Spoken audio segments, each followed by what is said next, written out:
உண்மை என்னவென்றால், தமிழ்நாடு சமூக நீதியின் மண், சமத்துவத்தின் மண், சகோதரத்துவத்தின் மண், மனிதநேயத்தின் மண் என்பதாகும். இங்கு வஞ்சிக்கும் மதவாத பாசிசத்திற்கு கிஞ்சிற்றும் இடமில்லை என்பதுதான் மக்களின் தீர்ப்பாக இருக்கிறது.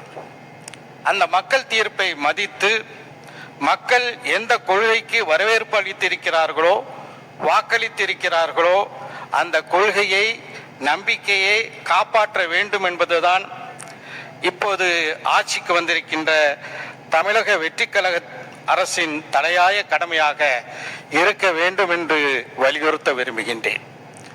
மதவாத பாசிசத்துடன் கைகுலுக்கி களம் இறங்கியவர்கள் வீழ்த்தப்பட்டிருப்பதையும் இந்த தேர்தலிலே நாம் காண்கிறோம். ஆகவே அதை கருத்தில் கொண்டு மனிதநேயத்தை காக்கின்ற வகையில, சமூக நீதியை போற்றுகின்ற தன்மையில இந்த புதிய அரசின் செயல்பாடுகளும் நிலைப்பாடுகளும் அமைந்திட வேண்டும் என்று கேட்டுக்கொள்கின்றேன். கடந்த ஆட்சியிலே திராவிட முன்னேற்ற கழகத்தின் அரசு தமிழகத்தில் கல்வி, சுகாதாரம், பெண்கள் நலன், சமூக நீதி, சிறுபான்மையினர் பாதுகாப்பு, தொழில் வளர்ச்சி மற்றும் மக்கள் நல திட்டங்கள் உள்ளிட்ட பல துறைகளில் முன்னேற்றமான பணிகளை மேற்கொண்டது. குறிப்பாக மகளிர் உரிமை தொகை, பெண்களுக்கு கட்டணமில்லா விடியல் பேருந்து பயணம், பள்ளி கல்வி மேம்பாடு, மருத்துவ சேவைகள் விரிவாக்கம் போன்ற மக்கள் நல திட்டங்கள் பரவலான வரவேற்பை மக்களிடம் பெற்றன, மக்களுக்கு பயன் தந்தன. இந்தியாவில் வேறு எந்த மாநிலத்திலும் இல்லாத அளவிற்கு, ஒரு கல்வியாளர் என்ற அடிப்படையிலே சொல்கிறேன், தமிழ்நாட்டில் மட்டும் கல்வி சார்ந்த 9 திட்டங்களை திராவிட முன்னேற்ற கழக அரசு நடைமுறைப்படுத்தியது. காலை உணவு திட்டம், இல்லம் தேதி கல்வி திட்டம், எண்ணும் எழுத்தும் திட்டம், புதுமை பெண் திட்டம், தமிழ் புதல்வன் திட்டம், நான் முதல்வன் திட்டம் என்று அடுக்கிக் கொண்டே போகலாம். குறிப்பாக சொல்ல வேண்டுமென்றால், வளரும் தலைமுறையினர்களுக்கு மத்தியிலே ஒரு சயின்டிபிக் டெம்பர், ஒரு அறிவியல் மனப்பான்மையை வளர்க்கக்கூடிய ஒரு சிறந்த முன்னெடுப்புகளை திராவிட முன்னேற்ற கழக அரசு செய்தது என்று சொன்னால் அது மிகையாகாது. இதே போல திராவிட முன்னேற்ற கழக அரசு வெறுப்பு பேச்சுக்கும் பிளவுவாத அச்சுறுத்தல்களுக்கும் இடம் தராமல் தமிழ்நாடு சமூக நல்லிணக்கத்தின் பூங்காவாக திகழ திறம்பட பாடுபட்டது. கடந்த திமுக அரசு அத்தகைய நிலைப்பாடு, கடந்த திமுக அரசின் அந்த நிலைப்பாடு இந்த புதிய அரசிலும் தொடர வேண்டும் என்று வலியுறுத்த விரும்புகின்றேன்.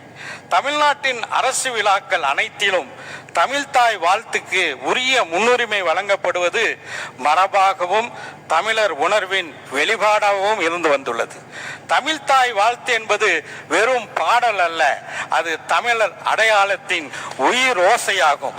எனவே இனி நடைபெறும் அரசு விழாக்களிலே தமிழ்தாய் வாழ்த்துக்கு அதன் உரிய முதலிட மரியாதையை இந்த அரசு வழங்க வேண்டும் என்று கேட்டுக்கொள்கிறேன்.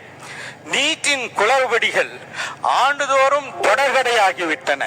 இப்போது ராஜஸ்தானில் நீட் கேள்வித்தாள் முன்கூட்டியே வெளியானது தெரிந்ததால் இந்த ஆண்டுக்கான தேர்வையே ஒன்றிய அரசு ரத்து செய்துவிட்டது. ஏழை எளிய பின்னணியில் இருந்து வரும் மாணவர்களின் மருத்துவ கனவுகளை சிதைத்துக் கொண்டிருக்கும் நீட் தேர்வு நமக்கு வேண்டவே வேண்டாம் என்று திராவிட முன்னேற்ற கழக அரசால் இதே தமிழ்நாடு சட்டமன்ற பேரவையில இருமுறை தீர்மானம் நிறைவேற்றப்பட்டு அந்த சட்ட முன்வடிவு குடியரசுத் தலைவருக்கு அனுப்பப்பட்டு, ஆனால் அவர் அந்த சட்ட முன்வடிவுக்கு தமிழ்நாடு சட்டமன்ற பேரவையின் தீர்மானத்திற்கு ஒப்புதல் தர மறுத்துவிட்டார்.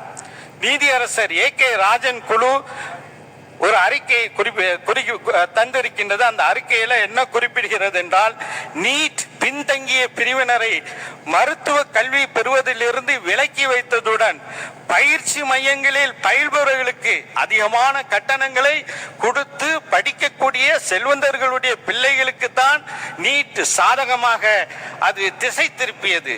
நீட் இல்லாத காலத்திலேயே ஒன்றை உணர வேண்டும், நீட் இல்லாத காலத்திலேயே மருத்துவ சேவையின் முன்னணி மாநிலமாக திகழும் தமிழ்நாட்டுக்கு நீட் ஒரு தீட்டு என்று புதிய அரசு நிலைப்பாட்டை எடுக்க வேண்டும் என்று இந்த நேரத்தில் கேட்டுக்கொள்கிறேன்.